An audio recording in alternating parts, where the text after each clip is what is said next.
We will restore science to its rightful place and wield technology's wonders.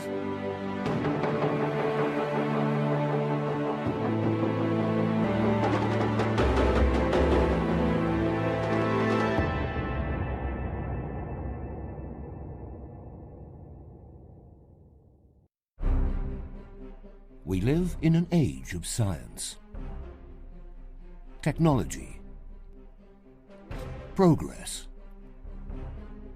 Modern science has remade our world. But at what cost?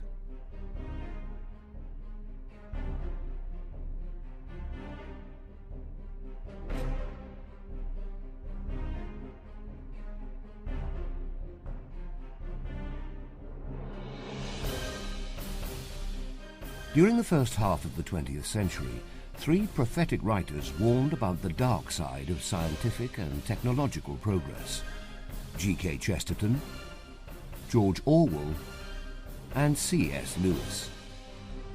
Best known for his Narnia stories and his books of Christian theology, C.S. Lewis also had an intense interest in the growing power of scientism, the effort to use the methods of science to explain and control every part of human life. Lewis was very much a skeptic and a critic of scientism.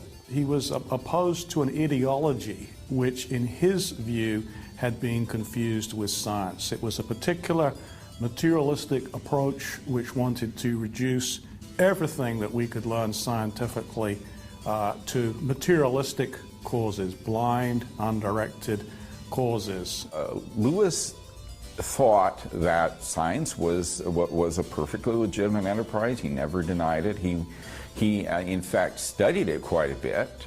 He never, so far as I know, attacked science itself. What he attacked was scientism, this idea that the method, or the methods really, of natural science should be the bar by which every other intellectual discipline must be held. Just like in all human disciplines, Lewis thought that science could be corrupted, and that some people could pursue science because they wanted power over the world and power over other people in particular. And I think what he saw was that you had to avoid those extremes in the not only in the employment of science, but in the popularization of it. You could not afford to ignore the finding of science, the importance of scientific method. You had to see that it's one of the greatest applications and developments of the rational method per se, a subset of the rational method, but that it was very dangerous, and that in the 20th century it had had very malignant consequences to deify it. Scientific socialism is credibly a scientific version of politics. The Marxists called their system scientific socialism. Well, no one in his right mind in 2012 will say that Marxism was scientific. No one in his right mind, but people did for 150 years, 170 years. Social Darwinist racial science in Nazi Germany. Enormous prestige was given to racialist views by their apparent clothing. People such as Haeckel and Molschat and Büchner popularizing reductive scientific ideas with immense success. In many ways, more success in Germany than in England. Lewis saw these developments. He saw that 2 world wars, in which one he served and was badly wounded, had roots in barbaric and hysterical scientistic ideas, abuses of the scientific method, abuses of scientific terminology and language, abuses of scientific faith. When warning about the abuse of science, Lewis made an unusual comparison. Although most people think of science as something modern, Lewis compared it to something ancient, magic. C.S. Lewis thought that science and magic are twins. Now, if you think about this, this might seem very strange, but I think that Lewis was very perceptive here. In fact, he highlighted 3 different ways that science and magic really are quite similar. The first way science and magic are similar, according to Lewis, is their ability to function as a religion.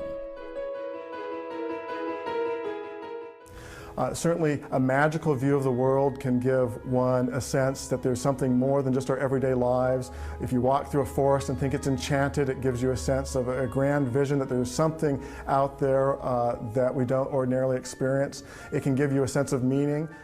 I think there's a real reason why fantasy stories are so beloved, whether it be Lewis's own Chronicles of Narnia or J.R.R. Tolkien's Lord of the Rings or Harry Potter. It really strikes a deep chord in people, whether they're religious or not, about a sense of grandeur in the universe, something higher than ourselves. And in fact, for some people who aren't religious, this magical view of the world can actually be even more attractive because it substitutes for that. Well, in the same way, science can be an alternate religion. And during Lewis's own time, there were people like H.G. Wells who turned, say, Darwin's theory of evolution into this cosmic theory of life developing in this blind struggle in the universe, and then human life develops sort of this heroic character fighting against nature, and then eventually man evolved and evolves himself through eugenics into a race of demigods. But for man, no rest and no ending. He must go on, conquest beyond conquest. First this little planet and its winds and waves, and then all the laws of mind and matter that restrain him. Then the planets about him, and at last out across immensity to the stars. And when he has conquered all the deeps of space and all the mysteries of time, still he will be beginning. And this sort of epic struggle, this cosmic struggle of evolution was really an alternate religion for H.G. Wells. And you know, you see that same thing today. Whether it be Oxford biologist Richard Dawkins, who says that Darwin helps us become an intellectually fulfilled atheist, or in 2012 we had 10 to 20,000 people converge on Washington, D.C. in the United States for this Reason Rally, where a lot of the people testifying, where they really offer science as a religion. If you look at the Royal Society of London, the equivalent for the British Commonwealth, again, about 90% of them are atheists. And so today I think you see a lot of people speaking in the name of science who offer science as a quasi-religion. It's what gives their lives meaning. Another area that we see this today is in the whole celebration of Darwin's birthday. Hundreds of colleges, community organizations, if not thousands around the world, on February 12th every year hold Darwin Day celebrations. Sometimes they have birthday cakes, they have special concerts even, with hymns towards Darwin. I mean, it really takes on the trappings of a religion.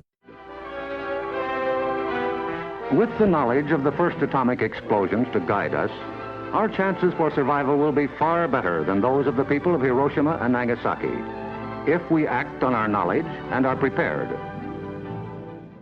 A second way science and magic are similar, according to Lewis, is their encouragement of a lack of skepticism. Now again, this may seem just completely outlandish, because science, how does that promote gullibility? Science is supposed to be just the hard facts. Now, of course, magic, you could think of in, the tribes has a witch doctor and they believe whatever the witch doctor says. And so being, magical thinking can promote a type of credulous thinking where you just trust what the authority figure says. But how does science promote that type of credulous or gullible thinking? Lewis pointed out that in the modern world, people will believe almost anything if it's dressed up in the name of science.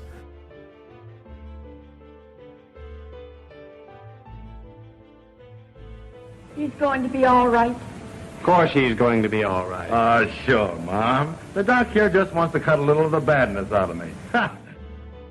For Lewis, one of the leading examples of science-fueled gullibility was Freudianism. Lewis had an interest in Sigmund Freud since his days as an Oxford undergraduate. Lewis was intrigued by some of the claims of psychoanalysis, but he ultimately rejected the effort by Freud's followers to explain everything from religion to stealing cars as a result of our subconscious urges.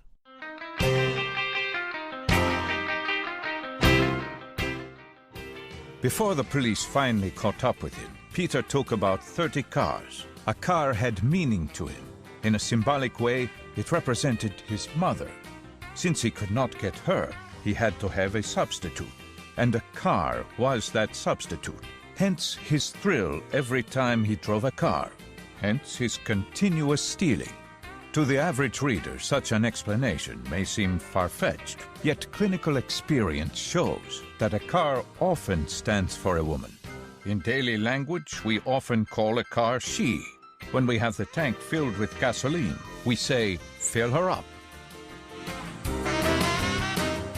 Well, Lewis pointed out that if you actually take Freud's view to its eventual conclusion, that actually undermines even the belief in Freudianism. Suppose you had a Freud, somebody kind of like Freud, and this person who is kind of like Freud said, no one ever believes anything for a reason because there's always some other explanation for why they believe it, other than their reason for believing it. Well, that would be true of religious people, but it would also be true of Freud, right? Freud himself. Lewis's point is, where does this end? If you really think that all reasoning fundamentally is based on sub-rational urges and that we can't analyze those urges and there isn't real reason that we can judge based on evidence, and that we can't be self-critical, then that destroys Freudianism just like it destroys everything else. Shortly after Lewis accepted Christianity, he satirized Freud in his allegory, The Pilgrim's Regress. In Lewis's story, the main character John ends up being thrown in jail by a character named Sigismund Enlightenment. Sigismund was actually Sigmund Freud's real first name. He ended up shortening it later. And so this was very much a parody of Freud. But what is this jail that he's thrown into? Well, it's a jail governed by this giant. And this giant has a particular propensity that anything that he looks at becomes transparent. And so when this pilgrim character is thrown into this dungeon, into this jail, it's a jail of horrors, because whenever he looks at someone, he doesn't see them, he sees their insides, their intestines, he sees through them, and it's horrible. It's like a house of horrors. And that was Lewis's pictures, really, of where Freudianism leads you. If you try to deconstruct everything, you're left with nothing. Another example of science-inspired gullibility, according to Lewis, was what he called evolutionism, the popular idea that matter could magically transform itself into complex and conscious living things through a blind and unguided process. Lewis's doubts about unguided evolution went back to his days as a soldier in World War I. While recovering from shrapnel wounds, a young Lewis read the book Creative Evolution by French natural philosopher Henri Bergson. Bergson questioned the ability of Darwin's theory to account for complex structures like the human eye through a blind process like natural selection. Lewis believed that evolutionism, like Freudianism, contained a fatal self-contradiction regarding the human mind. According to the Darwinian view, reason was simply the unforeseen and unintended byproduct of a mindless process based on survival of the fittest. Lewis pointed out the key difficulty with the Darwinian account of reason. If my own mind is a product of the irrational, he asked, how shall I trust my mind when it tells me about evolution? In his personal copy of Charles Darwin's autobiography, Lewis underlined passages where Darwin had asked himself the same question. But then with me, the horrid doubt always arises whether the convictions of a man's mind, which has been developed from the mind of the lower animals, are of any value or at all trustworthy. Would anyone trust in the convictions of a monkey's mind, if there are any convictions in such a mind? What this means is that if natural selection and random genetic mutations gave rise to our intellectual capacities, we should assume that our intellectual capacities are consistent with survival-enhancing behavior, but we should have no especially good reason to believe that we actually know truth, or that our intellectual faculties even have that capacity of connecting with truth as one of its natural outcomes, because that's not what it was designed for. If anything, our reason is just sort of along for the ride with our survival-enhancing behaviors, which natural selection over millions of years has selected. So the implication of Lewis's argument here is that if naturalism is true and the Darwinian mechanism more or less accounts for our faculties, we probably shouldn't trust our reason. The idea that a blind and purposeless process without a mind can produce things like human beings that have minds, and produce moral beliefs and things that sometimes go against our need for physical survival. The idea that a mindless process of survival of the fittest could create such things really was an outlandish one, according to Lewis. How could a mindless process produce minds? And to think that it could really just shows how gullible people can be in the name of science. 3, 2, 1, 0.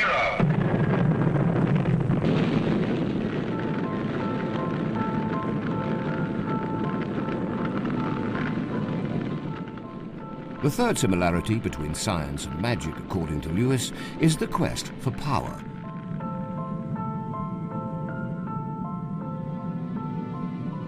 Magic was about the quest for power. Magicians wanted to have power over the world and over the universe. They wanted to harness the powers of nature and the deeper powers of nature in order to control it.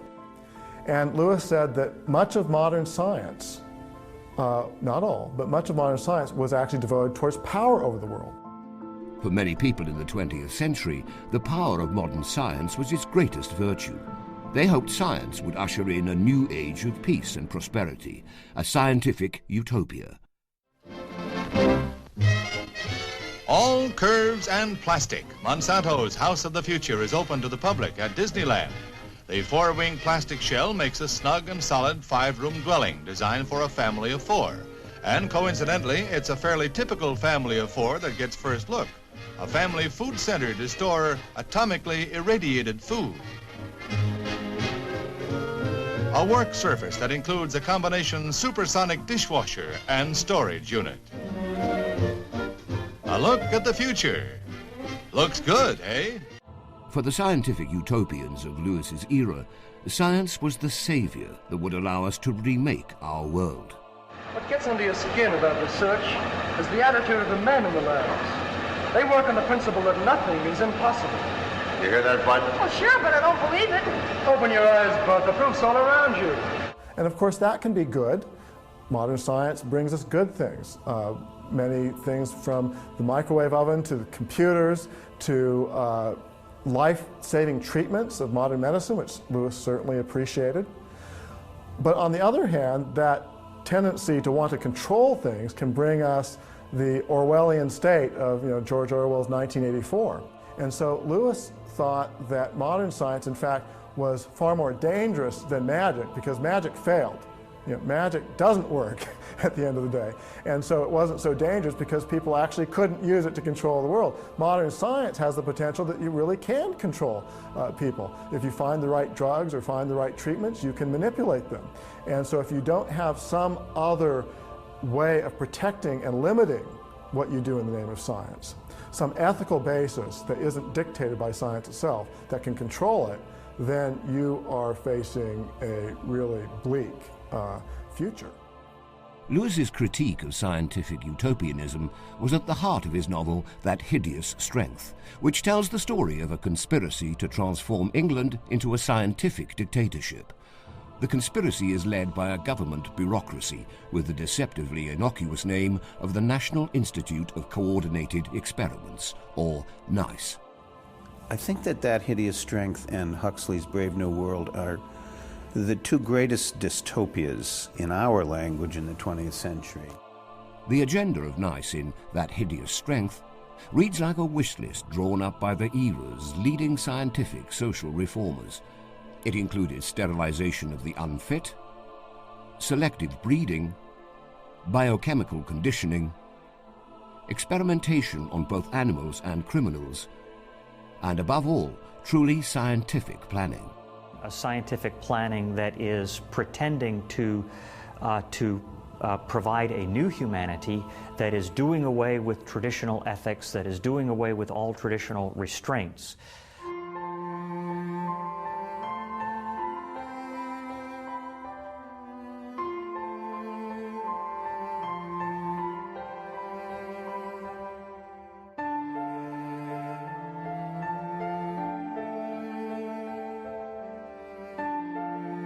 Lewis depicts a world in that hideous strength in which nothing is sacred.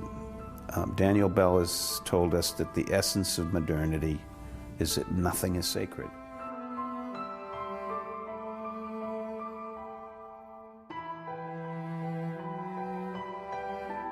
In the Abolition of Man and also in that hideous strength, we see the consequences of a world in which nothing is sacred, which includes the human person. The human person is not sacred. And when that happens, there are no distinctions between individuals or humans and animals or humans and vegetables or humans and minerals. And we have the kind of thing we've had in the 20th century. In the 2 decades before his death, Lewis became increasingly alarmed by the rise of scientific authoritarianism. Lewis was very concerned by the dogmatic use of science, and that is why he wrote his novel, That Hideous Strength. That is why he wrote his book, The Abolition of Man, where he actually worries and somewhat sort of predicts the rise of a new class of people, of experts speaking in the name of science, who would dictate to everyone else. In fact, by the end of his life, Lewis was worrying about the rise of what he called scientocracy, government and society that claims to be based on the claims of modern science, but in reality really is based on a scientific clique of a few people who are speaking in the name of science. And maybe they are adopting the majority view of science, but they're claiming the right to rule based on their scientific knowledge and expertise.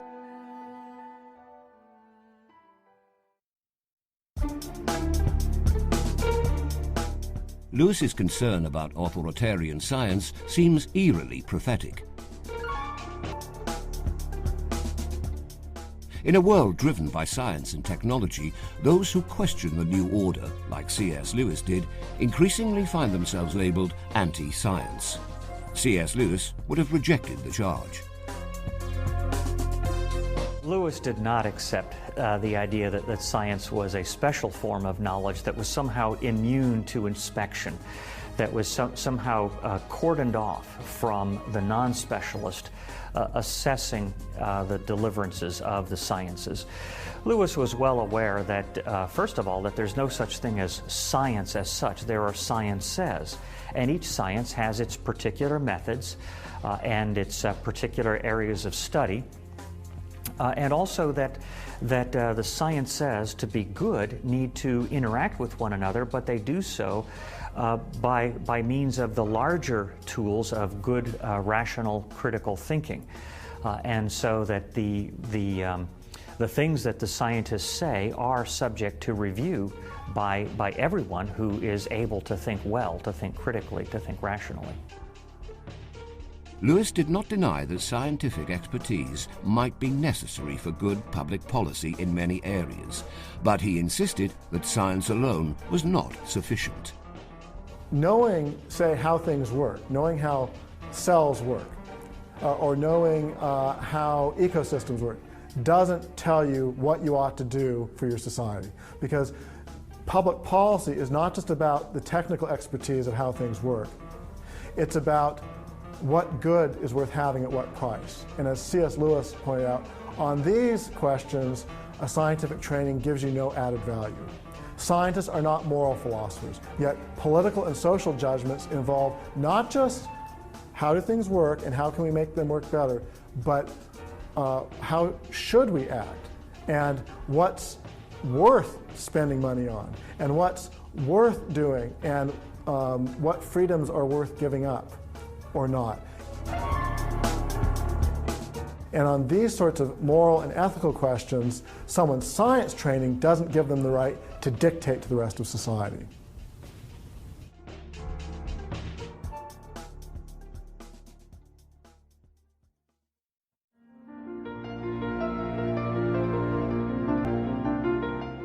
C.S. Lewis thought that science was a good thing, but he also thought that it held some really strong dangers. The biggest danger really was the penchant to control. In a scientific view, if you think that is the only way that we have knowledge of the world, and so if you think that if I have the scientific truth about something, that's, end of story, I know everything, that really tends to feed a power trip. Whether you're a scientist or you're a politician who's trying to latch on to the prestige of science, you really have people who are going to abuse their power because they think, look, we're the only ones who know what should happen because we know how the universe really works. Therefore, we should be able to dictate what our cultural beliefs are. We should dictate what our government should do, how we should design governmental programs. We should dictate all manner of public policy, and that anyone who doesn't have a scientific training or isn't part of the consensus view of science is basically stupid or against progress or against science, and so should be really swept by the wayside and shouldn't be listened to. And I think Lewis thought that that almost totalitarian impulse was really a dangerous thing.